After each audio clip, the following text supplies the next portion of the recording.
నాగేశ్వర గారు, మనం చూసాం Telugu Desam party, Bharatiya Janata party and Janasena ఈ మూడు పార్టీలు కలుస్తాయా కలవా అనే దాని మీద పెద్ద ఎపిసోడే జరిగింది సార్. అదొక సీరియల్ అని నడిచింది అన్నమాట. చివరికి మూడు పార్టీలు కలిసాయి, పొత్తు పెట్టుకున్నాయి, సీట్ల పంపకం కూడా పూర్తయింది, ఆల్మోస్ట్ అనౌన్స్మెంట్ కూడా అయిపోయింది సీట్లు.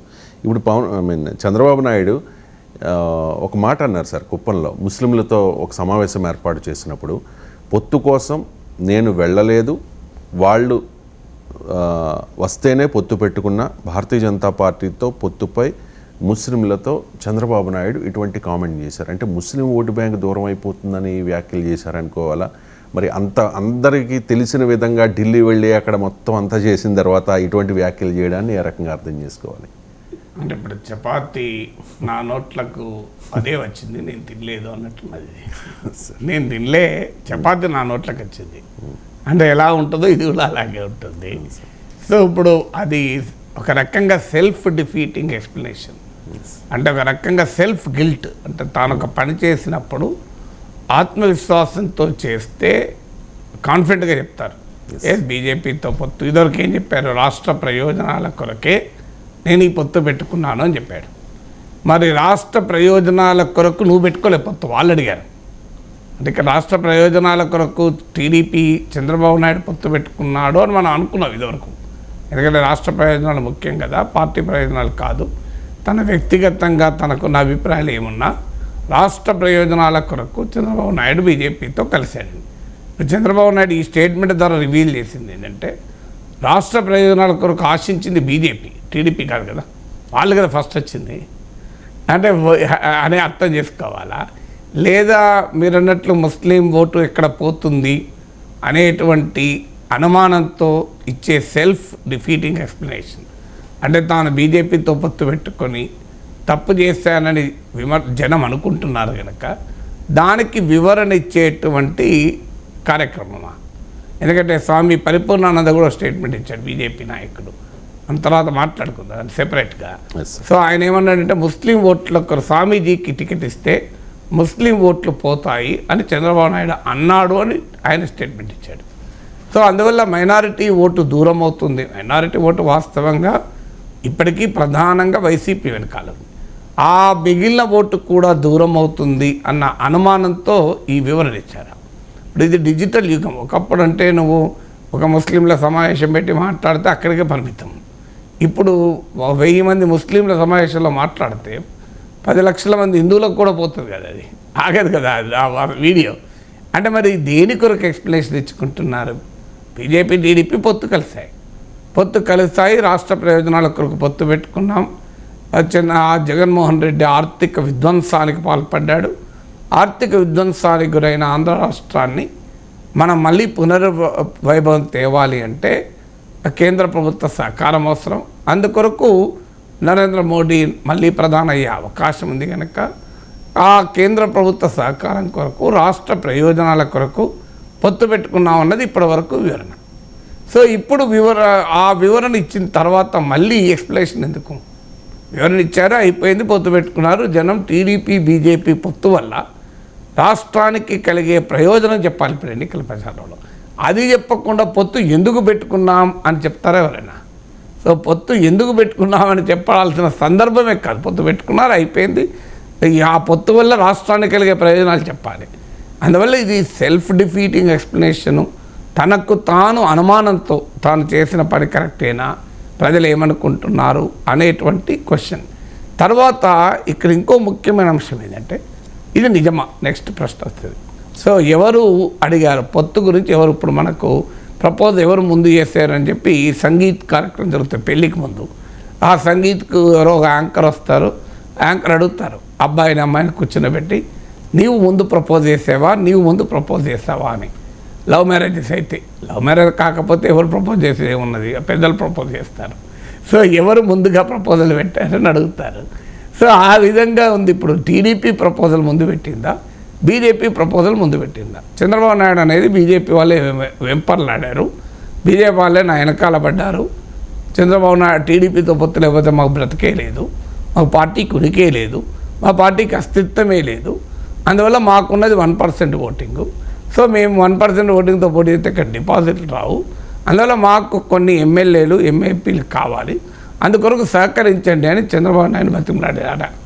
అంటే మోడీ అమిత్ షాలు వచ్చి లేదా వాళ్ళ దూతలుగా వచ్చి ఎవరన్నా అడిగారా? ఇది ఇప్పుడు ఈ చంద్రబాబు నాయుడు మాటల వల్ల మీనింగ్ అదే కదా. దీనికి బీజేపీ నేతలు సమాధానం చెప్పాలి. ఇప్పుడు బీజేపీ వాళ్ళ పరిస్థితి ఏంటి? బీజేపీ ఇప్పటిదాకా 1% ఓటింగ్ లేకపోయినా డామినేట్ చేశారని మనం అనుకున్నాం. ఇప్పుడు చంద్రబాబు నాయుడు వ్యాఖ్యల వల్ల తేలింది ఏంటంటే, మనకు తెలియని అంశం అంటే బయటికి కనబడిన అంశం ఏంటంటే, మోడీ అమిత్ షాలే వెనుకబడ్డారు చంద్రబాబు నాయుడు, ప్లీజ్ పొత్తు పెట్టుకోండి అని కంక్లూజన్కి వద్దామా? సో అందువల్ల బీజేపీ మాకందరికీ తెలిసింది, ఎక్కడన్నా చంద్రబాబు నాయుడు కలవటానికి ఎవరు వచ్చారు? ఇప్పుడు మోడీ అమిత్ షాలో లేకుంటే జేపీ నడ్డానో వచ్చినప్పుడు చంద్రబాబు నాయుడు ఇంటికి పోయి కలిశారా? మీరు గమనించండి, పవన్ కళ్యాణ్ వెళ్ళి చంద్రబాబు నాయుడు కలిశారు, చంద్రబాబు నాయుడు వెళ్ళి పవన్ కళ్యాణ్ ఇంటికి పోయాడు. జేపీ నడ్డా, మోడీ, అమిత్ షాలు హైదరాబాద్కు అనేక సార్లు వచ్చారు. హైదరాబాద్లో చంద్రబాబు నాయుడు వీకెండ్లో ఉంటాడు, మనకు తెలుసు. పవన్ కళ్యాణ్ చంద్రబాబు నాయుడు కూడా హైదరాబాద్లోనే కలిశారు చాలాసార్లు. సో మరి ఈ జేపీ నడ్డా చంద్రబాబు నాయుడు ఇంటికి పోయి చర్చించాడా ఎక్కడన్నా? మీరు గమనించండి, బీజేపీ అమిత్ షా మోడీ కాదు నేను చెప్పేది. అమిత్ షా మోడీ అంటే వాళ్ళకి షెడ్యూల్ ఎక్కువగా ఉండొచ్చు, గవర్నమెంట్ లీడర్స్ కూడా కనుక వాళ్ళకి అంత సమయం ఉండకపోవచ్చు. కానీ భారతీయ జనతా పార్టీ అఖిల భారత అధ్యక్షుడికి పొలిటికల్ రెస్పాన్సిబిలిటీ, గవర్నమెంట్ రెస్పాన్సిబిలిటీ లేదు. మరి జేపీ నడ్డా చంద్రబాబు నాయుడు ఇంటికి వెళ్ళి హైదరాబాద్లో మర్యాదపూర్వకంగా కలిశాడా? చంద్రబాబు నాయుడు ఒక విందు పిలిచి జేపీ నడ్డాను పవన్ కళ్యాణ్ ఆహ్వానించారా? మీరు లేదు, బీజేపీ ఎవరినైనా కిషన్ రెడ్డినన్నా లేదా ఇంకెవరినైనా పార్టీ బిఎల్ సంతోష్ ఆర్గనైజింగ్ సెక్రటరీనన్నా ఎవరినైనా చంద్రబాబు నాయుడు ఇంటికి పంపించారా? మీరు మాట్లాడండి అని. ఇవి మనకు దీనికి ఆన్సర్ తెలుస్తుంది కదా, ఎక్కడ ఇలాంటిది అయితే మన పత్రికలు చదవలేదు. ఇక రెండవది, ఎన్నిసార్లు వెళ్ళారు ఢిల్లీకి? పోనీ ఒక్కసారి వెంటనే ఫైనల్ అయిందా? కాలే. మీరు 3 సార్లు చంద్రబాబు నాయుడు, పవన్ కళ్యాణ్ వెళ్ళి అమిత్ షా ఇంటికి వెళ్ళి అమిత్ షా ఇంట్లో జేపీ నడ్డా అమిత్ షాలతో సమావేశమయ్యారు. సో ఎవరితో సమావేశమయ్యారు కూడా అర్థమవుతుంది కదా. సో సమావేశమై అక్కడ ఫైనల్ అయింది కదా. ఇక్కడ బీజేపీ నేతలు చంద్రబాబు నాయుడు ఇంటికి వస్తే ఫైనల్ కాలే. చంద్రబాబు నాయుడు, పవన్ కళ్యాణ్, అమిత్ షా, జేపీ నడ్డా ఇంటికి పోతే అక్కడ కూర్చొని చర్చలు జరిపితే ఫైనల్ అయింది. ఇది మన కాలంలో జరిగింది. పోనీ ఫైనల్ అయింది. ఫైనల్ అయిన తర్వాత అమిత్ షా చంద్రబాబు నాయుడు కలిసి ప్రెస్ కాన్ఫరెన్స్ అడ్రస్ చేశారా? ఎక్కడన్నా మీరు గమనించాలి? లేదు. మీరు నరేంద్ర మోడీ, చంద్రబాబు నాయుడు కలిసి మేము పొత్తు పెట్టుకుంటామని ప్రకటించారా? చంద్రబాబు నాయుడు నరేంద్ర మోడీ కన్నా సీనియర్. మీకు చంద్రబాబు నాయుడు నరేంద్ర మోడీ కన్నా ముందు ముఖ్యమంత్రి అయ్యారు. నరేంద్ర మోడీ జాతీయ రాజకీయాల్లో పెద్దగా వినిపించిన రోజుల్లో చంద్రబాబు నాయుడు ఒక మామూలు నాయకుడు కాదు కదా. United front convener, NDA 1 convener. NDA 1 కన్వీనర్గా చంద్రబాబు నాయుడు ఉన్నప్పుడు ఒక రాష్ట్ర ముఖ్యమంత్రి మాత్రమే నరేంద్ర మోడీ. సో ఒక దశలో నరేంద్ర మోడీ ముఖ్యమంత్రి పదవి నిర్ణయం ఉంటుందా ఉండదా అనేది చంద్రబాబు నాయుడు తీసుకున్న నిర్ణయంపై ఆధారపడుతుంది. 2002 తర్వాత అల్లర్ల తర్వాత ఒక రోజంతా పెద్ద హై టెన్షన్. సో గుజరాత్ అల్లర్ల కారణాన టీడీపీ బీజేపీ ఎన్డీఏ నుంచి వాకౌట్ చేస్తుంది అని నా గుర్తు. తెలుగుదేశం పోలిట్ బ్యూరో సమావేశం ఓ రోజంతా 5-6 గంటలు నడిచింది. అసలు నేషనల్ మీడియా మొత్తం అక్కడే ఉన్నది. నాకు ఆ రోజు ఎన్డీటీవీలో నేను మాట్లాడాను కూడా నాకు గుర్తు. సో అందువల్ల అంతటి ఇన్ఫ్లుయెన్స్ ఉన్న నాయకుడితో కలిసి నరేంద్ర మోడీ ఎందుకు ఒక ప్రెస్ కాన్ఫరెన్స్ పెట్టి ఎన్డీఏలోకి మేము చంద్రబాబు నాయుడు ఆహ్వానిస్తున్నాం, చంద్రబాబు నాయుడు చాలా సీనియరు, చాలా పాలనాదక్షుడు, అలాంటి వారు ఎన్డీఏలో చేరడం వల్ల దేశానికి మేలు జరుగుతుంది, కేవలం ఆంధ్రప్రదేశ్ రాష్ట్రానికే కాదు అని అనాలి కదా న్యాయంగా అయితే. అంతటి అనుభవం ఉన్న నాయకుడే కదా. ఎవరు విమర్శలు, పొలిటికల్ క్రిటిసిజం ఏదున్నా nobody can deny the role of Chandrababu Naidu in politics కదా. నేషనల్ పాలిటిక్స్లో కూడా నేనేది లోకల్ పాలిటిక్స్ అంటలేను. తర్వాత ఆయన అడ్మినిస్ట్రేషన్లో కూడా ఆయనకు చాలా విశేషమైన అనుభవం ఉంది కదా. ఇప్పుడు ఐటీ రంగాన్ని, గుజరాత్లో ఐటీ లేదు కదా, ఇవాళ నరేంద్ర మోడీ డిజిటల్ ఇండియాని ఇవ్వాలంటున్నాడు. చంద్రబాబు నాయుడు ఆ రోజుల్లోనే ఇన్ఫర్మేషన్ టెక్నాలజీ, ఈ సేవా కేంద్రాలు, ఇప్పుడు నరేంద్ర మోడీ అంటున్న direct benefit transfer, Jan Dhan, IT సేవల్ని ఇంటింటికి పట్టుకుపోవాలి, డిజిటల్ ఇండియా అంటున్నది చంద్రబాబు నాయుడు 20-30 ఏళ్ళ క్రితం అన్నాడు కదా. మనందరూ తెలుసు కదా. ఇది మై సేవా కేంద్రాలు పెట్టాడు, ఈ సేవా కేంద్రాలు పెట్టాడు, ఇన్ఫర్మేషన్ టెక్నాలజీకి పునాదులు వేశారు. ఇలా భారతదేశంలో బెంగళూరు, చెన్నై, ముంబై హైదరాబాద్ చెప్తారు కదా, ఐటీ అహ్మదాబాద్ చెప్పరు కదా. మీరు పూణే చెప్తారు, కనీసం అహ్మదాబాద్ చెప్పరు. ఇలా ఇన్ఫర్మేషన్ టెక్నాలజీ సెంటర్స్ ఏవి? మొదటి సెంటరు ముంబై, బెంగళూరు, ముంబై, చెన్నై, హైదరాబాద్. ఆ తర్వాత ఏమైనా వస్తే పూణే వస్తుంది. ఇక మిగతా గురుగాం వస్తుంది ఢిల్లీ పక్కన. కానీ మీకు అహ్మదాబాదు, గాంధీనగర్, వడోదర, సూరత్ ఇవేవి రావు కదా. మరి అంటే అట్లీస్ట్ ఆ ఒక్క విషయంలోనైనా మోడీ కన్నా చంద్రబాబు నాయుడు 2 అడుగులు ముందున్నాడు కదా. మరి చంద్రబాబు నాయుడిని పక్కకు పెట్టుకొని ప్రకటించడానికి ఏంటి అభ్యంతరం? పోనీ మోడీ ప్రకటించాలి, అమిత్ షా ప్రకటించచ్చు కదా. పోనీ అమిత్ షా కూడా ప్రకటించాలి. ఇది 2 పార్టీల పొత్తు, 3 పార్టీల పొత్తు, 3 పార్టీల అధ్యక్షులు ప్రకటించాలి కదా. సో నార్మల్గా పొత్తు అంటే ఏంటి? జేపీ నడ్డా, చంద్రబాబు నాయుడు, పవన్ కళ్యాణ్ నుండి ప్రకటించాలి. బీజేపీ నాయకులు చాలా చాలా జాగ్రత్త తీసుకున్నారు. వీళ్ళెవ్వరు ఎక్కడ, ఎందుకంటే బీజేపీలో ప్రోటోకాల్ ఉంటుంది, మీరు గమనించండి. ఇక్కడ నుంచి బీజేపీలో ఎవరైనా చేరాలి అంటే ఒకరికి తరుణ్ చుగ్ ఉంటాడు, ఒకరికి ధర్మేంద్ర ప్రధాన్ వస్తాడు, ఒకరికి పీయూష్ గోయల్ వస్తారు. ఎక్కడ ఎవరు చేరినా జేపీ నడ్డా రాడు. మీరు గమనించండి, బీజేపీ జాతీయ కార్యాలయంలో ఎవరిని చేర్చుకోవాలి అన్నప్పుడు ఒక లెవెల్ ఆఫ్ గ్రేడింగ్ ఉంటుంది. మేము చిన్నప్పుడు ఎకానమీ చాలా వీక్ పేద లోయర్ మిడిల్ క్లాస్ కుటుంబాలు. సో ఆయిల్ ఫుడ్ అంటే లగ్జరీ అప్పుడు ఆ రోజుల్లో. సో నూనె పదార్థాలు ఏమైనా చేస్తే లగ్జరీ అన్నట్టుది. ఎందుకంటే ఆయిల్ లిమిటెడ్గా వాడేవాళ్ళు, ఎందుకంటే ఆరోగ్యానికి మంచిదని కాదు, ఆర్థికంగా వెసులుబాటు కొరకు కాస్ట్లీ కదా అని. ఇప్పుడు ఆర్థికంగా వెసులుబాటు వచ్చింది కానీ ఆరోగ్యానికి మంచిది కాదు, ఇప్పుడు ఆయిల్ వాడతలేము. అప్పుడు మా గుర్తు, మేము చిన్నపిల్లలుగా ఉన్నప్పుడు మా అన్నయ్యని అన్నయ్య ఇవాళ పూరి వస్తుంది గెస్ట్లకు అంటే ఎవరో పెద్ద గెస్టు, అంటే పూరి వస్తే పెద్ద గెస్టు, ఉప్మా వస్తే చేస్తే అమ్మ ఉప్మా చేస్తే ఆ గెస్ట్ ప్రియారిటీ తక్కువ. ఆ గెస్ట్ వచ్చినప్పుడు, చుట్టం వచ్చినప్పుడు పూరి చేస్తే అతను ప్రియారిటీ ఎక్కువ అని మాకు కంక్లూజన్కి వచ్చేవాళ్ళం.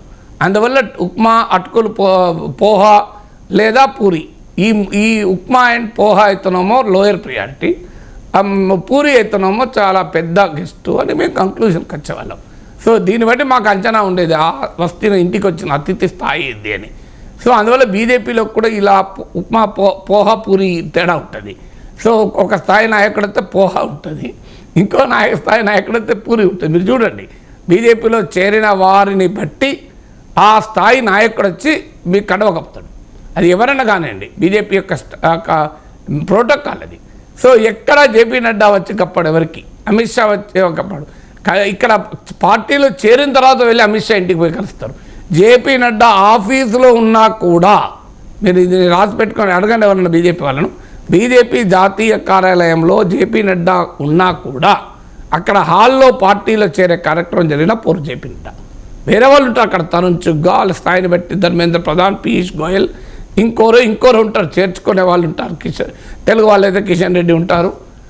That is how the BJP functions. అందువల్ల BJP is very very particular about protocols.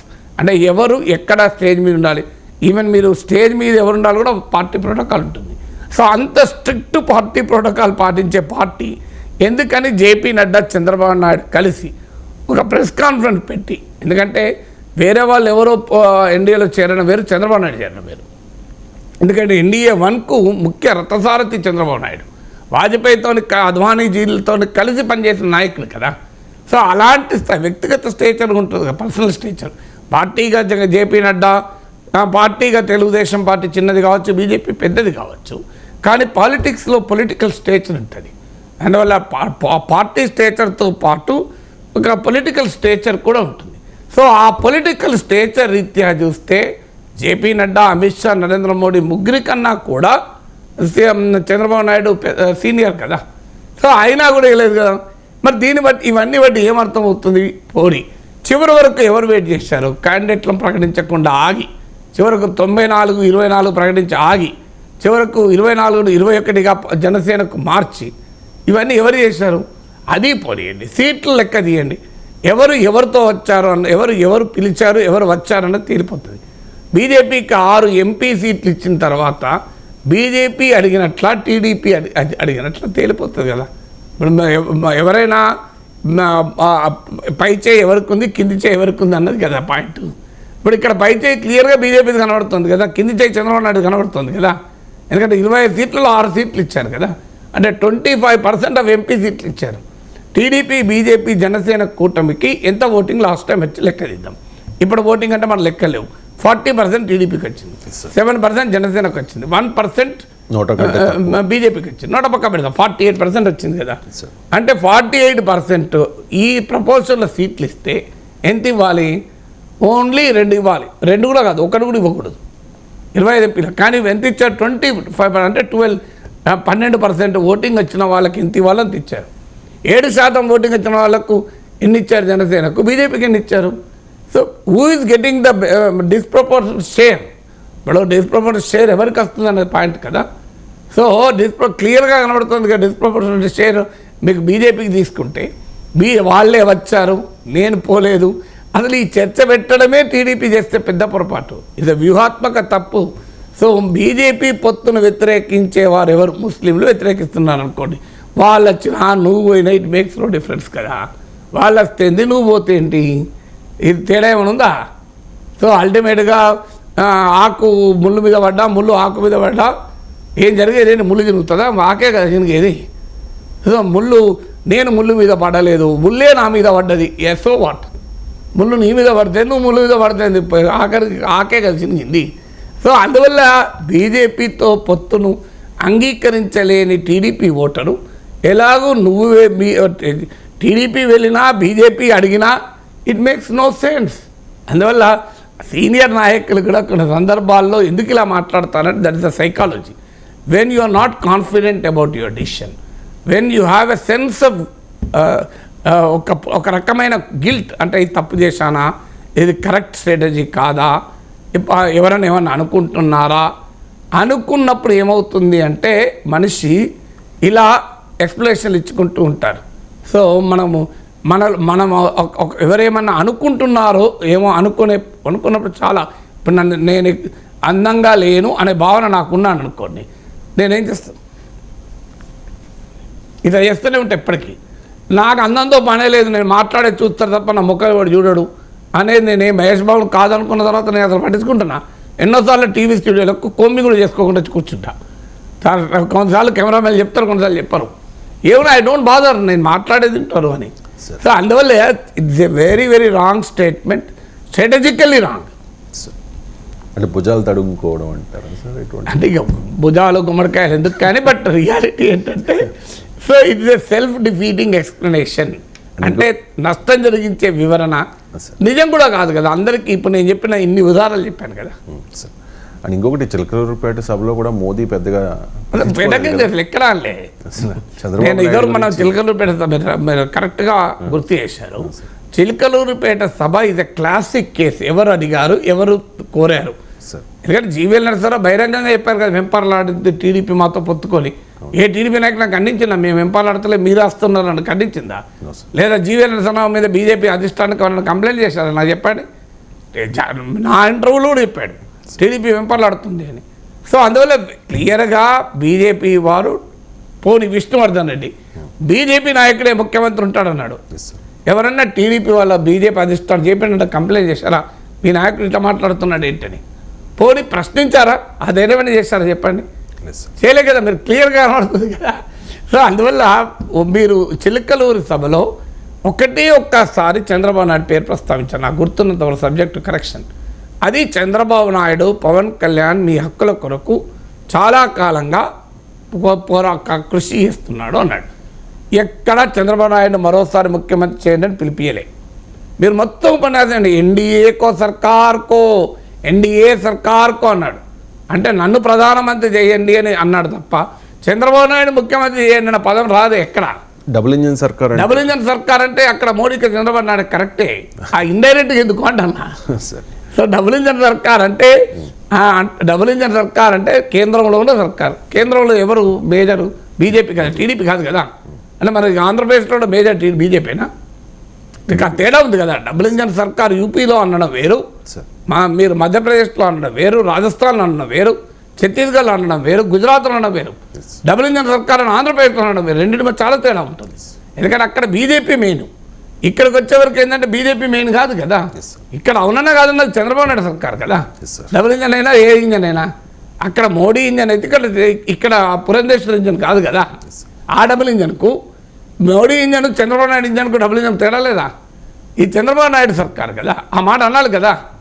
మీరు ఇక్కడ ఆంధ్రప్రదేశ్ రాష్ట్రానికి చంద్రబాబు నాయుడు నాయకత్వం అవసరము, ఇప్పుడు డబుల్ ఇంజన్ సర్కార్ రావాలి అని మోడీ అన్నాడంటే మరి చంద్రబాబు నాయుడు ఎందుకన్నా దేశానికి మోడీ అవసరమని? దేశానికి మోడీ అవసరమని గొంతు చించుకొని పాపం చంద్రబాబు నాయుడు ఆ వయసులో మాట్లాడాడు. నరేంద్ర మోడీ ఒక్కసారైనా ఆంధ్రప్రదేశ్కు చంద్రబాబు నాయుడు అవసరమని అన్నాడా? లేదు సార్. మరి ఎందుకని లేదు? ఆంధ్రప్రదేశ్కు చంద్రబాబు నాయుడు లాంటి నాయకత్వం అవసరము అని ఒక్కరోజని అన్నాడా? పోనీ చంద్రబాబు నాయుడును విమర్శకులు కూడా అంగీకరించే కొన్ని అంశాలు ఉంటాయి. ప్రతి ఒక్కరిలో కూడా ప్రత్యర్థులు కూడా ఒప్పుకుంటారు. ఇప్పుడు అందరూ ఒప్పుకుంటారు కదా, చంద్రబాబు నాయుడు ఆయన విజన్ తప్పుపట్టే వాళ్ళు ఉండొచ్చు, కానీ విజన్ ఉన్న నాయకుడు అని అందరూ ఒప్పుకుంటారు. డెఫినెట్గా ఏ విజన్ లేని నాయకుడు అయితే కాదు. ఆ విజన్ రైటా రాంగా విజన్ 2020 పైన విమర్శలు వచ్చాయి, ఏదైనా విమర్శించాయి. అసలు అన్ని పక్క పెట్టండి సార్, ఒక్క దాంట్లో చెప్పండి. మొదలు ఇన్ఫర్మేషన్ టెక్నాలజీ రంగంలో అయితే Chandrababu Naidu deserves all praise, అందులో డిస్ప్యూట్ లేదు కదా. సో ఆంధ్రప్రదేశ్ తెలుగు వారికి ఐటీని పరిచయం చేసిన నాయకుడు చంద్రబాబు నాయుడు. అఫ్ కోర్స్ అప్పుడే ఐటీ వచ్చింది, అంతకుముందు ఐటీ రాలేదు కనుక కాదు బ్రహ్మానందరెడ్డి ఐటీని పరిచయం చేయలేదు కదా అని నేను అంటలేదు. కానీ అదే సమయంలో గుజరాత్లో నరేంద్ర మోడీ ముఖ్యమంత్రి ఉన్నాడు. దాదాపు 2000 ఆ ప్రాంతంలో ఉన్నాడు కదా. ఈ ఆంధ్రప్రదేశ్లో చంద్రబాబు నాయుడు ముఖ్యమంత్రి ఉన్నాడు. ఐటీ అనేది అప్పుడే వస్తే గుజరాత్కి ఎందుకు పోలే ఐటీ? ఆంధ్రప్రదేశ్కి ఎందుకు వచ్చింది ఐటీ? ఆ టైంలో యూపీకి ఎందుకు పోలే? ఐటీ అంటూ వస్తే దేశం అంతటికి వస్తుంది కదా. కొంతమంది ఈ వాదన చేస్తారు, ఇన్ఫర్మేషన్ టెక్నాలజీ విప్లవం అప్పుడే వచ్చింది కనుక చంద్రబాబు నాయుడు గొప్పతనం ఏమున్నది అంటారు. కరెక్టే, అప్పుడే వచ్చింది కరెక్టే. అందుకే నేను చంద్రబాబు నాయుడు ఐటీ తెచ్చిండు, కాసు బ్రహ్మానందరెడ్డి తేలేదని అంటలేదు కదా. అది తప్పది అట్లా ఎవరని అంటే. సో కానీ ఫండమెంటల్ క్వశ్చన్, అదే సమయంలో ముఖ్యమంత్రులుగా అనేక రాష్ట్రాలు ఉన్నారు, ఇంక్లూడింగ్ నరేంద్ర మోడీ ఉన్నాడు. మరి నరేంద్ర మోడీ గుజరాత్కి ఐటీ ఎందుకు తెలియదు అంటున్నాను. సాఫ్ట్వేర్ విప్లవంలో గుజరాతీలు ఎందుకు లేరు? సూపర్ మార్కెట్ పెట్టుకొని ఎందుకున్నారు? అమెరికాలో తెలుగు వాళ్ళేమో మైక్రోసాఫ్ట్ CEO అయ్యాడు, తమిళ వాళ్ళేమో సుందర్ పిచై ఏమో మీకు గూగుల్ CEO అయ్యారు. ఇవాళ ఎంతమంది మన వాళ్ళు తెలుగు వాళ్ళు ఇవాళ టాప్ కంపెనీస్లో మైక్రోసాఫ్ట్లో మళ్ళీ లేటెస్ట్గా కూడా ఇంకో హైయెస్ట్ పొజిషన్లో వచ్చారు. మరి తెలుగు వాళ్ళు ఇంతమంది ఎందుకు అయ్యారు? గుజరాతీలు ఎక్కడ ఎందుకు కనబడతలేరు? నాకు సింపుల్, దీనికి ఆన్సర్ ఉండాలి కదా. Where are Gujaratis in IT revolution. American corporate విప్లవంలో గుజరాతీలు ఎక్కడున్నారు? గుజరాతీలకు ఉన్న ఎంటర్ప్రైజ్ బిజినెస్ మైండ్ సెట్ ఎవరికి లేదు, అయినా ఎందుకు లేరు అంటే ఇక్కడ ఐటీ రంగం డెవలప్ అయింది కనుక, అవకాశాలు వచ్చాయి కనుక, ఈ ఈకో సిస్టమ్ నుంచి వెళ్ళారు కనుక తెలుగు బిడ్డలు ఇలా ప్రపంచాన్ని శాసిస్తున్నారు. ఐటీ రంగంలో తెలుగు బిడ్డలు ప్రపంచాన్ని, సిలికాన్ వ్యాలీని శాసించడంలో ఖచ్చితంగా చంద్రబాబు నాయుడు మనం గుర్తించాలి, ఆయన కృషిని అయితే గుర్తించాలి కదా.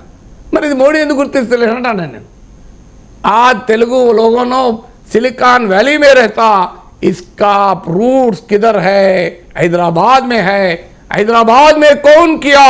చంద్రబాబు నాయుడు జీని కియా అనాలా అనకూడదు? నాకు చెప్పండి, న్యాయమా కాదు?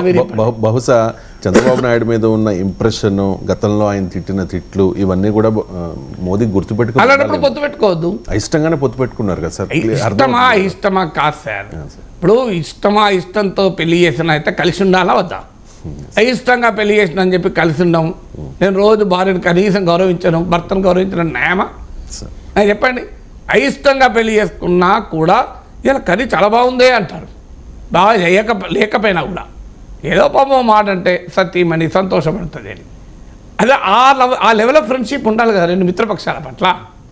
సో ఇప్పుడు దీనికి అయిష్టంతో సంబంధం లేదు, స్టేట్మెంట్ ఆఫ్ ఫ్యాక్ట్ అదే చెప్పాలి కదా.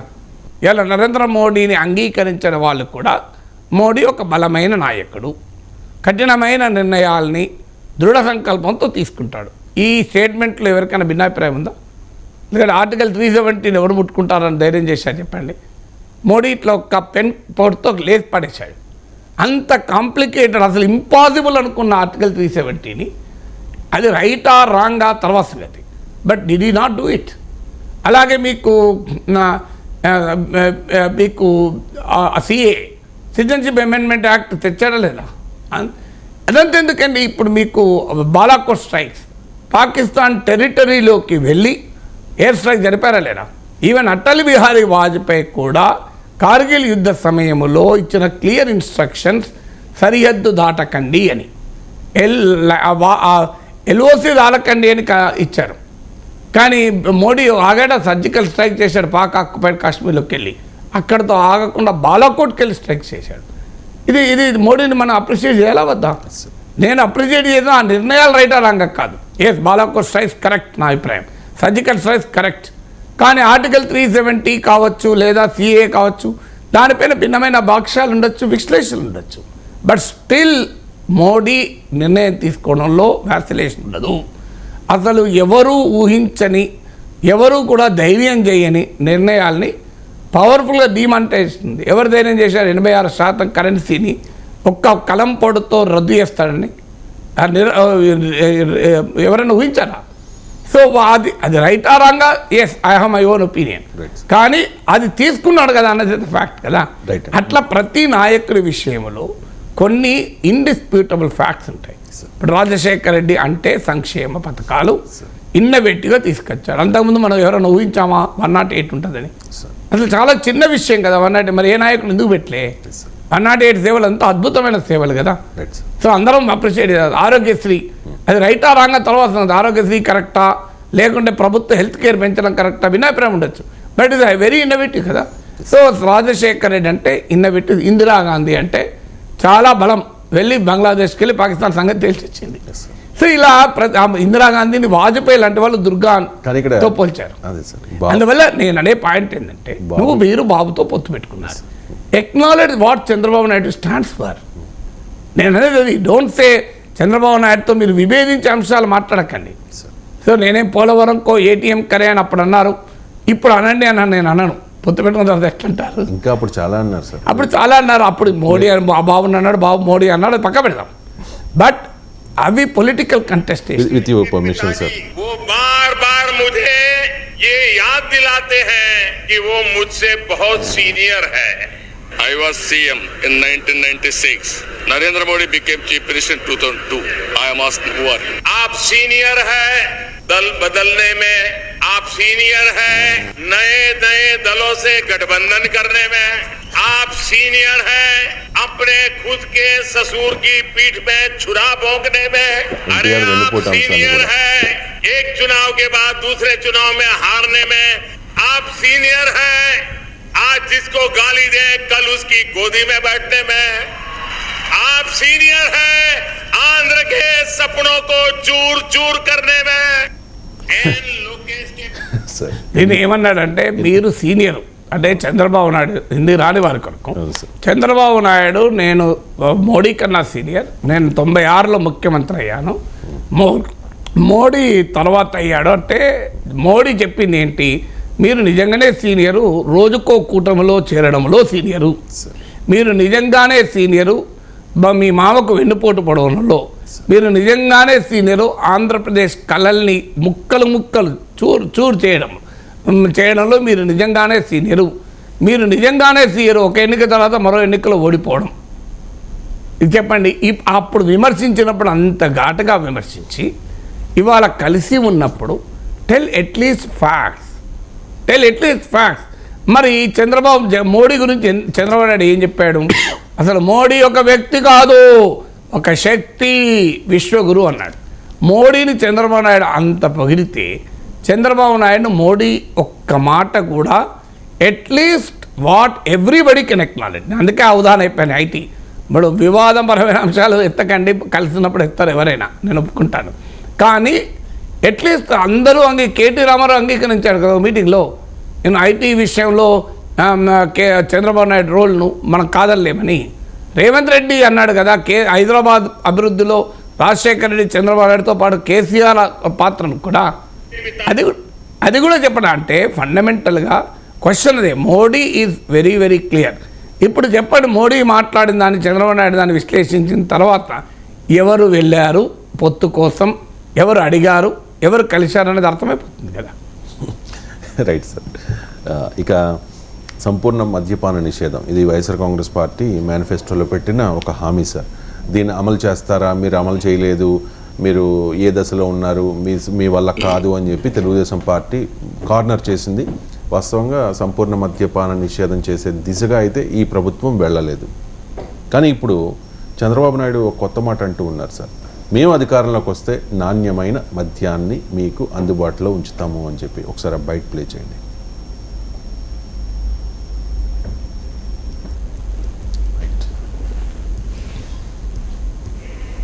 और तमिलनाडु ग्रीन एनर्जी తర్వాత 50 రోజుల తర్వాత మళ్ళీ నాణ్యమైన మద్యమే కాకుండా ధరలు తగ్గించే బాధ్యత కూడా మేము తీసుకుంటాం. అది కూడా జరుగుతుంది. అందుకే చెప్తున్నా 40 రోజుల తర్వాత 50 రోజుల తర్వాత మళ్ళీ నాణ్యమైన మద్యమే కాకుండా ధరలు తగ్గించే బాధ్యత కూడా మేము తీసుకుంటాం.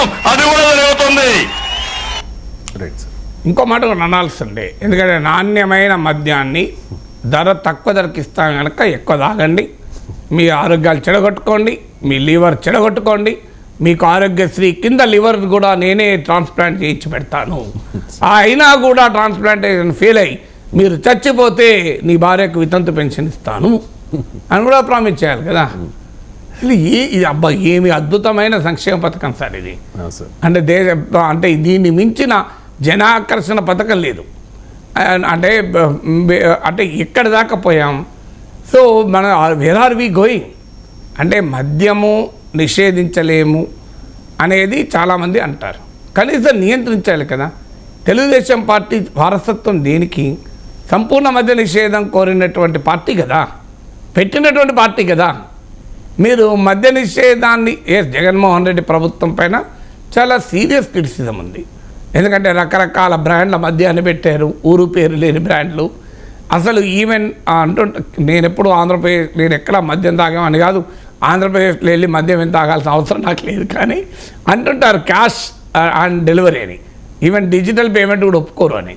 సో నగదు రహిత ప్రపంచంలోకి మనం వెళ్తుంటే నగదు సహిత మద్యం ఆంధ్రప్రదేశ్లో అమ్ముతున్నారని, మద్య దశల వారీగా మద్య నిషేధం ప్రవేశపెడతానన్న జగన్మోహన్ రెడ్డి ఖచ్చితంగా ఆ ప్రామిస్ ఫుల్ఫిల్ చేయలే, దాంట్లో ఏం డిస్ప్యూట్ లేదు. కానీ ఇప్పుడు ప్రతిపక్షం ఏం ప్రామిస్ చేస్తుంది? మేము వస్తే మద్యం ఏర్లై పారుస్తా అని చెప్తోంది.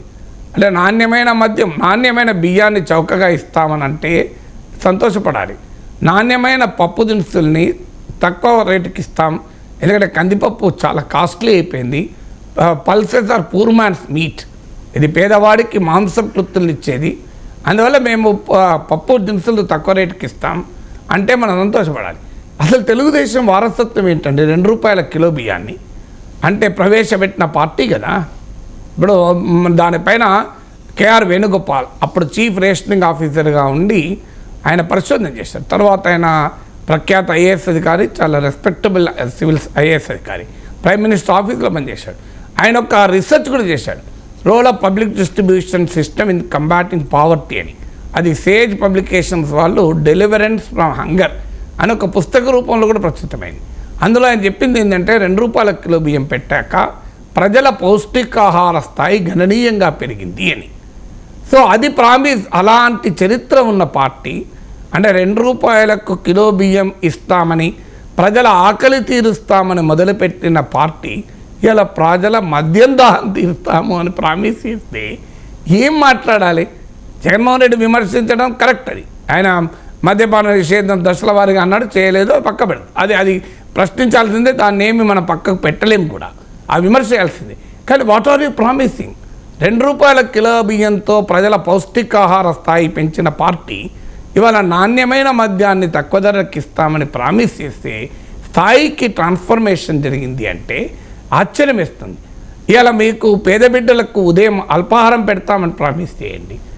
సో ఇది కదా నాణ్యమైన విద్య ఇస్తాను అసలు అని ప్రామిస్ చేయండి, నాణ్యమైన హెల్త్ కేర్ని ఇస్తాము అని ప్రామిస్ చేయండి, నాణ్యమైన తాగునీరును ఖర్చు లేకుండా ఇస్తామని ప్రామిస్ చేయండి. సో ఇది కదా ప్రామిస్ చేయాల్సింది. నాణ్యమైన మద్యం ఏంటండి? మద్యమే కదా. నాణ్యమైన మద్యం తాగితే రోజు 4 లీటర్, రోజు 4 బాటిల్ నాణ్యమైన మద్యం తాగండి, ఆరోగ్యం నాణ్యంగా ఉంటుందా? ఇమ్యూనిటీ లెవెల్ పెరుగుతుందా చెప్పండి? సో ఈ liquor health good for health, let Chandrababu Naidu certify. Quality మద్యం అంటున్నాడు కదా, క్వాలిటీ మద్యం అంటే ఏంటో నాకు తెలియదు.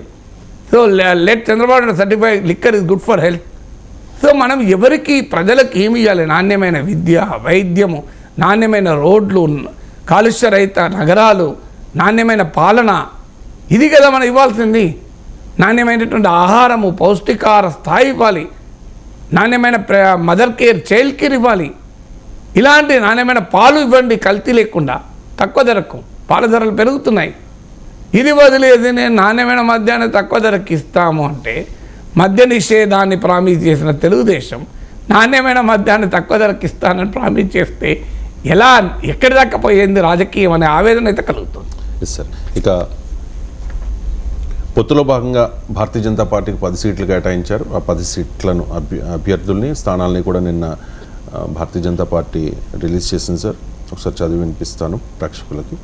ఎన్ Eswararao Etcherla, P Vishnukumar Raju Visakhapatnam north, Pangi Rajarao Araku, M Sivakrishnam Raju Anaparthi, Kamineni Srinivasarao Kaikaluru, Y Sujana Chowdary Vijayawada west, Bojja Roshanna Badvel, C Adinarayana Reddy Jammalamadugu, PV Parthasarathy Adoni, Y Satyakumar Dharmavaram. ఇక్కడ పాయింట్ ఏంటంటే సార్, సోమవీర్రాజు, విష్ణువర్ధన్ రెడ్డి, మాజీ ఎమ్మెల్సీ మాధవ్ అండ్ పరిపూర్ణానంద వీళ్ళందరూ కూడా టికెట్ ఎక్స్పెక్ట్ చేశారు. వీళ్ళు నలుగురిలో ముగ్గురు నాకు తెలిసి చంద్రబాబు నాయుడుకి కాస్త ఎగెనిస్ట్గా మాట్లాడతారన్న ముద్ర వీళ్ళ మీద ఉంది సార్. విష్ణువర్ధన్ రెడ్డి, సోమవీర్రాజు అండ్ మాధవ్. వీళ్ళతో పాటు జీవీఎల్ నరసింహారావు ఉన్నాడు. జీవీఎల్ కూడా వైజాగ్, జీవీఎల్ ఫర్ వైజాగ్ చాలా కాలంగా కృషి చేస్తున్నాడు కూడా సార్. అంటే ఇప్పుడు దీనిలో చంద్రబాబు నాయుడు పైచేయి సాధించారు అసెంబ్లీ అభ్యర్థుల ప్రకటనలో, వాళ్ళ మనుషులను పెట్టుకున్నారు అనేది. అంటే చంద్రబాబు నాయుడు వ్యతిరేకించేవారు, టీడీపీతో పొసగిన వారు బీజేపీ తరఫు పోటీ చేస్తే గెలుస్తారా? అల్టిమేట్గా టీడీపీ సంపూర్ణ సహకారం ఉంటేనే బీజేపీ నాయకులు గెలుస్తారు కదా. అంటే చంద్రబాబు నాయుడుకి ఇష్టం లేని, తెలుగుదేశం అంగీకరించని, తెలుగుదేశంతో పొసగని అభ్యర్థులు ఎట్లా పెడతారని నాకు నిజంగా అర్థం కాని అంశం. అలా పెడితే నడుస్తుంది ఎక్కడన్నా పొత్తు. అందువల్ల పొత్తు అంటూ ఉన్నప్పుడు డెఫినెట్గా కావచ్చు సార్. సీట్ కేటాయించిన తర్వాత, స్థానం కేటాయించిన తర్వాత ఈ అభ్యర్థి ఎవరైనా కానీ అది థీరీ అండి, థీరీ. ఇప్పుడు మీరు నాకు నచ్చకుండా, నేను మీకు నచ్చకుండా కలిసి ప్రోగ్రామ్ చేయగలమా? సో నేను తెల్లారి పొద్దున అంటే నాకన్నా మార్చితేనే వస్తాను, అవునా కదా? So it's a fact of life కదండి. ఇప్పుడు మీ ముఖమే చూడడం నాకు ఇష్టం లేదనుకోండి, నేను మీతో కూర్చొని గంట సేపు రోజు మాట్లాడగలనా? It's a fact of life. మీకు నాకు ఆ కెమిస్ట్రీ ఉంటేనే మనం కూర్చొని డిస్కస్ చేయగలం రోజు గంట సేపు. సో ప్రశ్నించుకున్నా, విమర్శించుకున్నా ఆ పర్సనల్ కెమిస్ట్రీ ఉంటేనే సాధ్యం కదా. సో ద్వేషభావం ఉందనుకోండి, మీరంటే నేనంటే మీకు అసహ్యం అంటే కూర్చోగలనా? సో మీరన్నా కూర్చోగలరేమో ఉద్యోగం కొరకు, నాకైతే అవసరం లేదు కదా, నేను లేదు వెళ్ళిపోవచ్చు కదా. నాకు ఆప్షన్ ఉంది, మీకైతే ఆప్షన్ లేదు, పోనీయండి ఉద్యోగం కొరకు. సో అంటే అర్థం అది బేసికల్గా మీరు అన్నది నిజం. కానీ ప్రాక్టికల్గా జరిగే వరకు ఏమవుతుందంటే, టీడీపీతో జెల్ అయ్యే వాళ్ళని పోటీలో పెడితేనే టీడీపీ నుంచి ఆ సంపూర్ణ సహకారం వస్తుంది, అది ఫ్యాక్ట్. కానీ మీరన్న క్వశ్చన్ సీనియర్లు ఎవరికి రాలేదన్నది కూడా నిజంగా. సత్యకుమార్ సీనియర్ కదా, సత్యకుమార్కి వచ్చింది కదా ధర్మవరం నుంచి. అయితే మీరు అన్న దాంట్లో ఫ్యాక్ట్ ఏంటి అంటే, ఆంధ్రప్రదేశ్లో అయినా తెలంగాణలో అయినా ఒక డామినెంట్ ట్రెండ్ ఏంటి అంటే, అభ్యర్థుల్ని సొంత పార్టీలో ఎదిగి వచ్చిన వాళ్ళని కాకుండా బయటి వారికి పెద్దపీట బీజేపీ ఇస్తుంది. దీనివల్ల బీజేపీలో ఉన్న కమిటెడ్ క్యాడర్ చాలా తీవ్రమైన నిరాశ నిస్పృహలో ఉన్నారు, మామూలుగా లేరు. మీరు 2 తెలుగు రాష్ట్రాల్లో బీజేపీని బలంగా దెబ్బతీసే అంశం అదే. ఎందుకంటే బీజేపీకి ఒరిజినల్గా మొదటి నుంచి పనిచేస్తున్నవారు చివరకు బీజేపీకి ఎంతో కొంత బలమున్న ప్రాంతాలు కూడా బయటవారే. ఇప్పుడు మీకు హైదరాబాద్ సిటీ ఉంది. నేను స్టూడెంట్గా ఉన్నప్పుడు అంటే 78, నేను గ్రాడ్యుయేషన్ చేసింది 83. ఆ టైంలో కూడా బీజేపీకి ఇక్కడ బలం ఉండే. అప్పుడు ఆల నరేంద్ర, టైగర్ నరేంద్రగా పేరప్పుడు. సో నరేంద్ర పెద్ద నాయకుడు, బద్దం బాలరెడ్డి పెద్ద నాయకుడు, బంగారు లక్ష్మణ్ పెద్ద నాయకుడు. ఆ రోజుల్లోనే లీడర్లు అండి వీళ్ళు. బీజేపీ అప్పుడు బలంగా ఉన్న చోట కూడా, ఇలా హైదరాబాద్ సిటీలో కూడా మీరు ఎంపీలు ఎమ్మెల్యేలు బయట వరకు ఇస్తున్నారు కదా. హైదరాబాద్ బీజేపీతో మొదటి నుంచి ఉన్నవాళ్ళు. ఇప్పుడు కొత్తగా ఎక్స్పాండ్ అయిన ఏరియాలో మనకు పార్టీల కార్యకర్తలు ఉండరు, నాయకులు ఉండరు, నేను ఒప్పుకుంటా.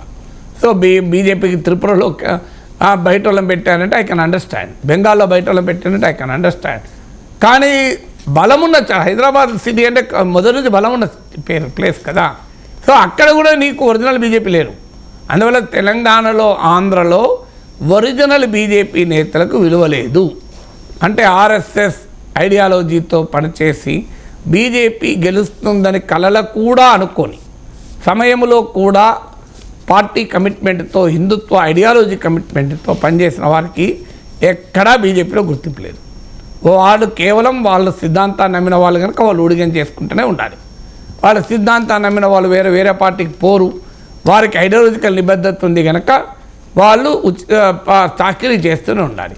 బయట వాళ్ళు వచ్చి నాయకత్వం వేస్తే వీళ్ళు సేవలు చేసుకుంటూ కూర్చోవాలి. ఎందుకంటే వీళ్ళకి ఏంటి, వీళ్ళ సిద్ధాంత కమిట్మెంటు, వీళ్ళు ఎమ్మెల్యే ఇచ్చినా, ఎంపీ ఇచ్చినా, ఇవ్వకపోయినా ఉంటారు. అందువల్ల పోతారు అనుకున్న వాళ్ళకి ఇస్తే బెటర్ కదా. ఉండేటోడు ఎట్లా ఉంటాడు కదా, ఉండేటోడు మనోడే కదా, కట్టుబానిస్తే కదా. మన సిద్ధాంతాన్ని నమ్మినోడు మన కట్టుబానిస్తా. బయట నుంచి పదవుల కొరకు వచ్చిన వాడు పదవి ఇవ్వకపోతే వెళ్ళిపోతాడు కదా. ఇది ఇప్పుడు బీజేపీ జాతీయ నాయకత్వం అనుసరిస్తున్న వైఖరి. ఎందుకంటే మన సిద్ధాంత నిబద్ధత ఉన్నోడు కట్టుబానిసా, ఇచ్చినా ఇవ్వకపోయినా పార్టీకి ఊడిగం చేసుకుంటూ ఉంటాడు. ఈ పదాలు నేను వాడుతున్నది క్షమించాలి, కానీ ఇవాళ ఈ పదాలు ఎక్కడి నుంచి వస్తున్నాయి? నా పదాలు కాదు. బీజేపీలో ఒరిజినల్ వాళ్ళు, అంటే చిన్నప్పటి నుంచి ఆర్ఎస్ఎస్ సిద్ధాంతాన్ని నరనరాన పెట్టుకొని ఏనాడు కూడా పదవుల స్థాయినో అధికారాలు వస్తుందనో ఆశించకుండా పనిచేసేవారు. ఇప్పుడు మన తెలంగాణలో కనబడతారు, ఆంధ్రప్రదేశ్లో కనబడతారు, చాలామంది కనబడతారు. సో వాళ్ళెవ్వరికీ లేదు కదా ప్రాధాన్యత. సో వాళ్ళు హర్ట్ కావడంలో ఆశ్చర్యమే ఉన్నది. ఇప్పుడు మీకు మొదటి నుంచి ఉన్న వాళ్ళకి టికెట్లు వస్తే ఆ బీజేపీ ఐడియాలజికల్ పరివారం సంతోషపడుతుంది. అది రావడం లేదు కదా. సో దాంతో ప్రశ్న ఇవాళ అనివార్యంగా వస్తుంది బీజేపీలో. తెలంగాణలో వస్తుంది, ఆంధ్రాలో వస్తుంది. Right sir, thank you so much sir.